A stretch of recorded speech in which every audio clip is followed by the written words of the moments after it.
और भगवान श्री कृष्ण माता यशोदा की गोदी में छुपे। पीछे पीछे सखी दौड़ती हुई माता यशोदा के पास पहुंच गई, भगवान की चुगली करने लगी। ऊपर तेरा दे नाड़ मेरा खड़ा तोड़िया, यशोदा मेरे नंद लाल मेरा खड़ा दे नाड़ मेरा खड़ा तोड़िया, यशोदा मेरे नंद लाल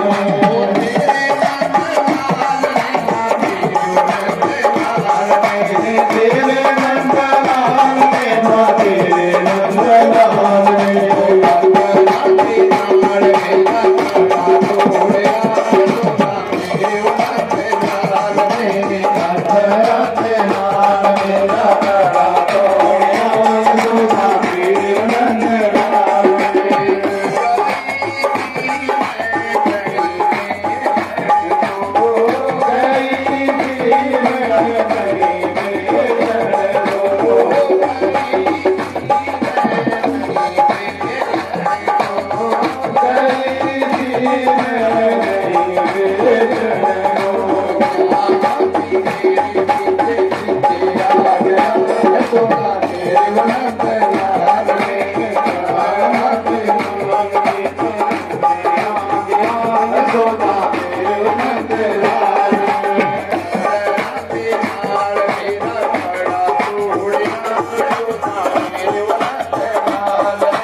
सखी माता यशोदा से चुगली करने लगी। माते लाड प्यार में तूने कन्हैया को बिगाड़ दिया, आज मुझे रास्ते में अकेला घेर दिया,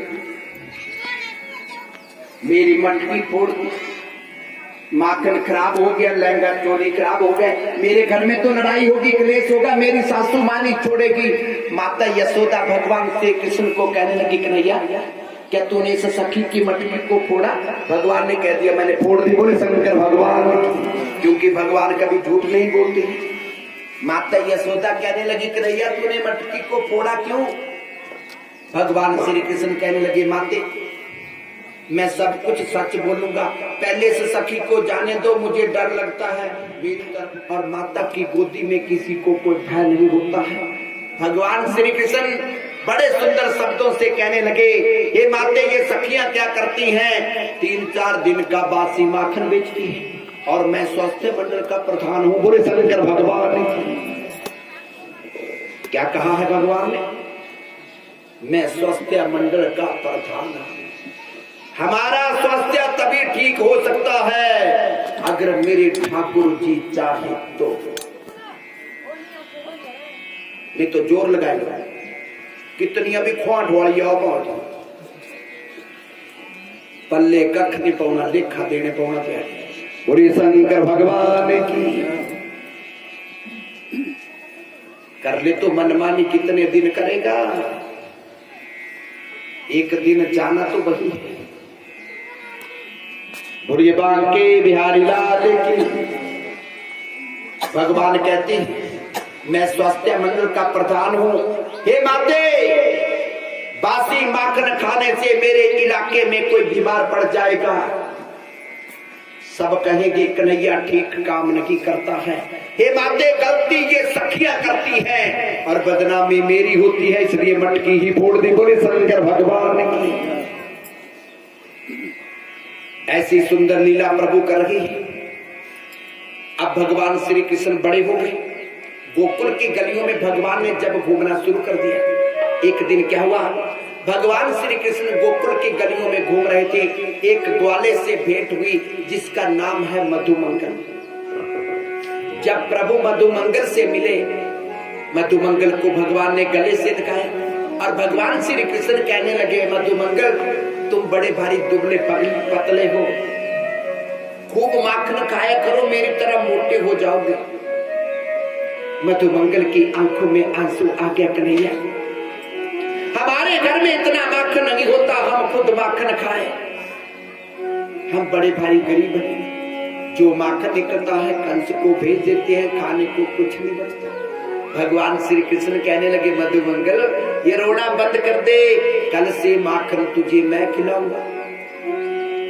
मधुमंगल कहने लगे कन्हैया अगर तू रोज अपने घर से माखन लाएगा तो तेरी माता यशोदा तुझे पीटेगी, ऐसा माखन मैं नहीं खाऊंगा। भगवान श्री कृष्ण कहने लगे मैंने कब कहा मैं घर से लाऊंगा माखन?